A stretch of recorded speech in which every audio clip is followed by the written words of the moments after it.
Well, here we are, April 2023, and this officially marks 10 years of the Volca Keys, a lot of the original Volca line.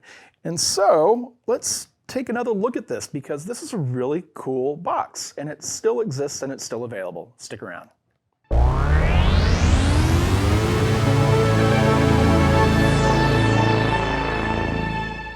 Hello Internet, Chris Cline here with Alamo Music Center in San Antonio, Texas. And today we're going to look at the Volca Keys because it is 10 years old. It is in 5th grade now, and it's about to become a very surly instrument as it enters middle school and it starts getting into arguments with other Volcas that have different opinions. But before we do that, I'd like to ask that you subscribe to our channel if you haven't done so yet. We're going to be bringing you more content like this. Anniversaries of synthesizers, new synthesizers, different types of audio equipment, plugins, you name it. Also be sure to check out our piano channel, guitar channel, accordion channel if you haven't done so. B&O channel's getting fired up for you band and orchestra people. And I'm going to stop talking and we're just going to jump right into this. Let's play with this device and let's hear what it can do for us. And here we are again with the Volca Keys. What a wonderful little instrument. Korg really knocked it out of the park with this box, especially if you're a beginner. It kind of checks, it does. It checks off a lot of boxes if you're just getting started into this world of production. You have an analog synth, you have a 16-step sequencer, you have 8 memory compartments, if you will, for your sequences. You have a digital delay, you have MIDI in, you have your sync in and out, so it'll talk to other Volca boxes or other devices that support the same type of sync format. I'm also sitting here with Earthquaker Devices Astral Destiny, which is, it is a mono reverb, it's not stereo. I wish that there was a stereo version of this one box from them, but it is what most people would consider to be a shimmer reverb. So it's a reverb with a delay pitch shifting circuit, and it's fantastic. It's a very, very beautiful sounding box, and I just love this company so much. But our main focus is the Volca. So we do have an analog synth with this touch membrane keyboard, which is a little cumbersome to get around on. Again, if you're just starting off, this is going to be such a perfect device for you to jump into. It can also be powered by batteries. As you can see here, I have it powered by a 9-volt wall wart. Otherwise, it takes 6 AA batteries. But let's jump into how this thing sounds. So here's our keyboard. They do claim that it's polyphonic. I think it's more of a paraphonic synthesizer than polyphonic. But you can switch the modes on this synth right here. So we have a poly, unison, octave, unison ring. Up at the top, we have what is called the 5th, or if I bring it up there, you can actually hear. So we're hearing basically a chord that is composed of the root and the 5th step or interval. And then if we go to unison ring, it starts to get a little crazier, and poly ring, which is a polyphonic ring modulation, so one key is going to modulate another pitch. Incredibly powerful.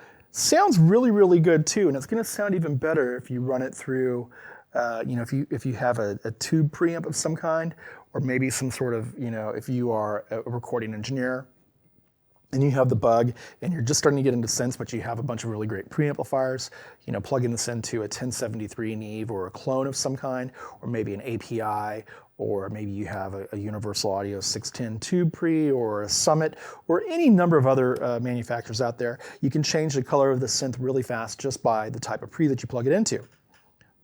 Now if we go back to our mode switch, poly. Oh, I was in unison, excuse me. So we can play chords. And again, it's really kind of hard to move around on this, especially if you want to get into chord territory. Your results are probably going to be wonky at best because you're trying to manipulate what is not a whole lot of space in determining your pitch. We go to unison, and now we're using all the oscillators that exist within here. for every key that we press. And we can actually manipulate the pitch of the oscillators by turning the detune key, so it's going to get a little fatter. And so now you can hear the oscillators moving against each other. It gives you that really, really rich sound, which is, it's like you pulse width modulation, if you will. Now we can take it to the extremity, and it's going to get real weird. And now we're getting into the horror soundtrack zone. We can change the length or the octave.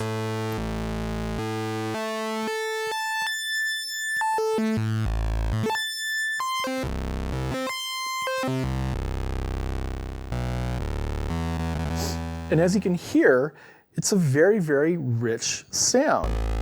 Now we go over here to our filter, the voltage controlled filter. Let's take it up.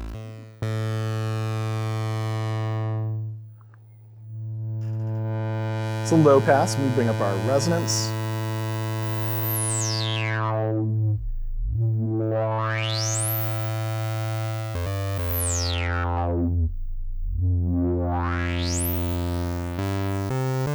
It's a really nice filter as well, which I believe is modeled after the mini Korg, if I'm not mistaken. I think maybe it's the same filter.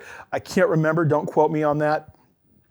And we can also manipulate the VCO and the VCF, or the voltage controlled oscillator, voltage controlled filter, by shooting it, or both of these parameters, into our envelope.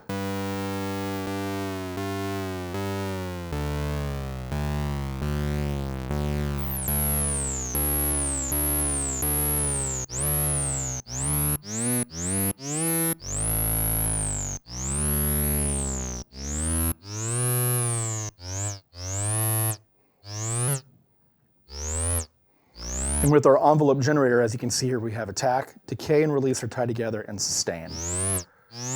Let me turn these both back down.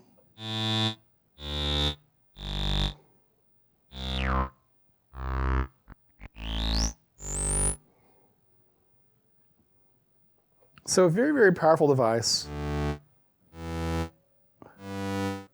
With lots of ways to sculpt the sound.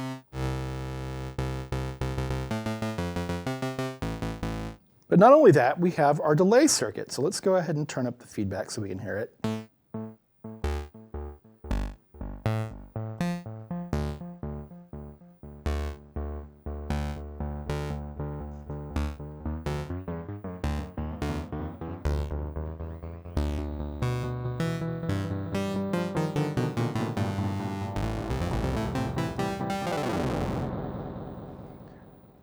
Fun box. Lots of possibilities, and again, for those of you that are going to find that using this key bed difficult, you can always plug in some sort of MIDI controller. Right here, you have your MIDI in, which is a big, big bonus. Now, what about the sequencer? The sequencer is only 16 steps. Now, again, if you're just getting into synthesis and you're starting to get a firm grip on what synthesis is and what all these different controls can do, and also what sequencing is, well, you do have a sequencer here. And let's go ahead and dial in a sound. Let's go ahead and take it up maybe another octave. And let's go back down. Okay.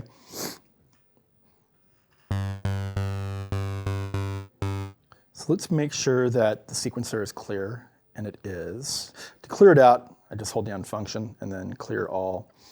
We don't have any accents on here. I would like the metronome to start off. Now, if you notice here, we have our delay. Now, the delay is engaged. If I turn on the metronome, it's going to cancel the delay. And like I said, the delay is now non-existent. So let's go ahead and fire up the sequencer.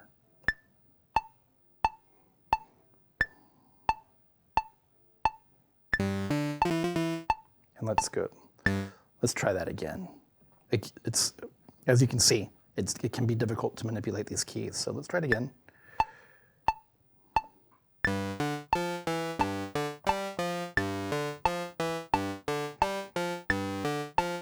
Okay, let's go ahead and turn off the metronome.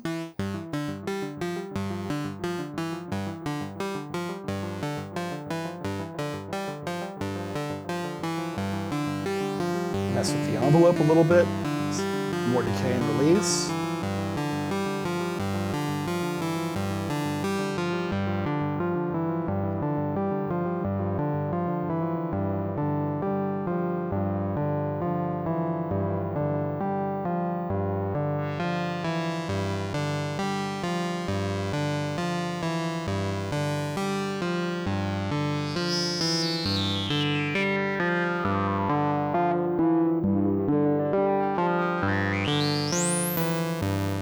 Let's give it some space.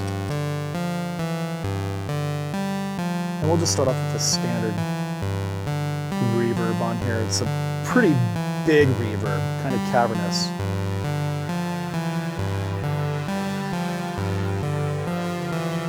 Right now there's a little modulation incorporated into the reverb, so we're going to go ahead and turn that off. Darken it up a little bit with the tone knob. Then let's take it into like a shimmer mode.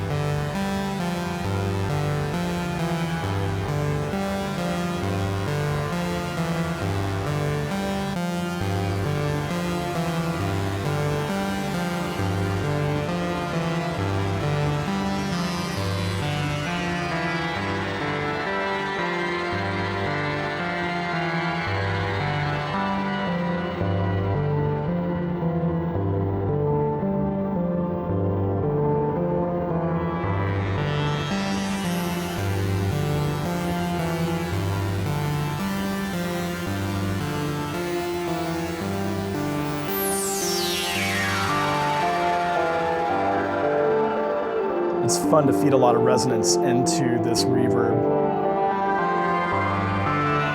So you get all those harmonics that are also shifting, in pitch.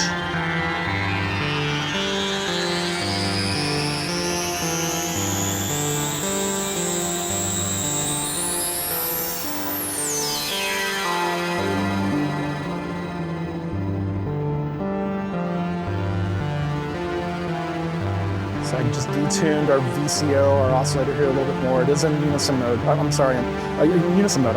Excuse me.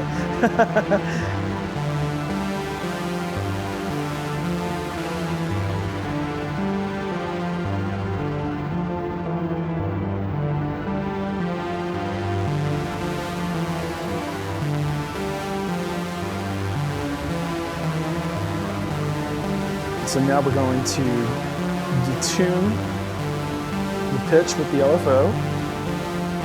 So now we're detuning here on the Volca, and then I even have the pitch shifting over here on the Astral Destiny. It's being detuned just a little bit as well.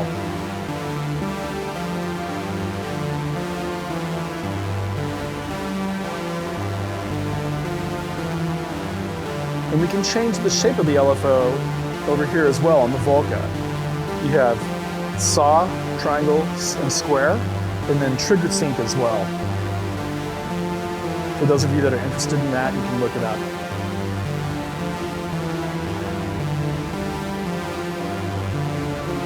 And then of course you can hear the sequence detune as I start messing with the time on the delay. And eventually it's going to go back to the root, if you will, the original pitch. And we can even make this slower.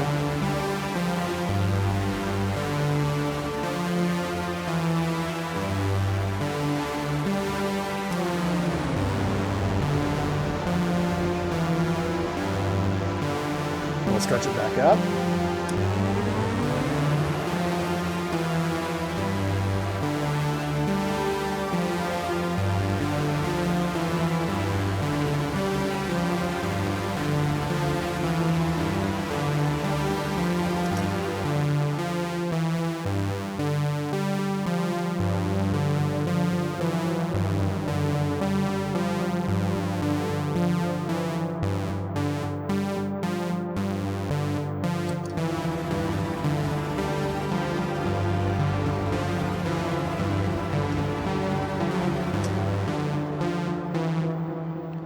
So that's just one very basic example of where we can take this. And you can use it for all kinds of things, basses, leads, simple pads. It's a very, very powerful box. Still, 10 years later, it's still being made. If you don't have one, maybe it's something that you want to add to your current lineup, your current library of synthesizers. It's not a big spend, and like I just showed you, it's a lot of fun. And if you put batteries in it, you can stick it in your backpack and have headphones, and you can sound design and do stuff all day long. You can take it with you. So it's a very friendly portable device, and it sounds really, really great. And I love it. If I were actually going to rate this from 1 to 10, I would give it a 9 because it packs so much value and so much sound and so much capability into a very, very petite box that I can take with me wherever I go. So if you forgot about your Volca keys, dig it out, start having fun. As we played with this and we plugged it into the Astral Destiny here from Earthquaker, you can do all kinds of fun things with this. You can create bass lines, you can turn it into an ambient drum machine, it can be leads for you, you can actually plug your MIDI keyboard controller into it, whatever you have. If you want to use regular keys, there's any number of ways that you can manipulate this box. And at its price point of, I think it's still around $150, maybe it's slightly below that. And again, as I said when I was demoing it, if you're a beginner, this is a great instrument to start off with. And I think it's one that a lot of us are probably going to keep. And of course, you can find these, on the secondhand market because Korg, I think, made like 45 million of these. But it's a powerful synth, and don't let the price, steer you away from, making what could be a great decision, because the price point really is no comment, it has no commentary, or there's no implied narrative that it is a cheap instrument. This is a very, very powerful instrument. So with that being said, let's comment down below. Let's talk about how this is great or how you think it is not great, but let's keep it civil down there, please. Let's have a nice, open discussion about these instruments. And that's it for this one. I want to thank you for sticking around. Be kind to each other. Keep on creating. Hope to see you again. Chris Cline, Alamo Music Center, San Antonio, Texas. It's about to get hotter than hell here. If you live up north, I envy you. See you again next time.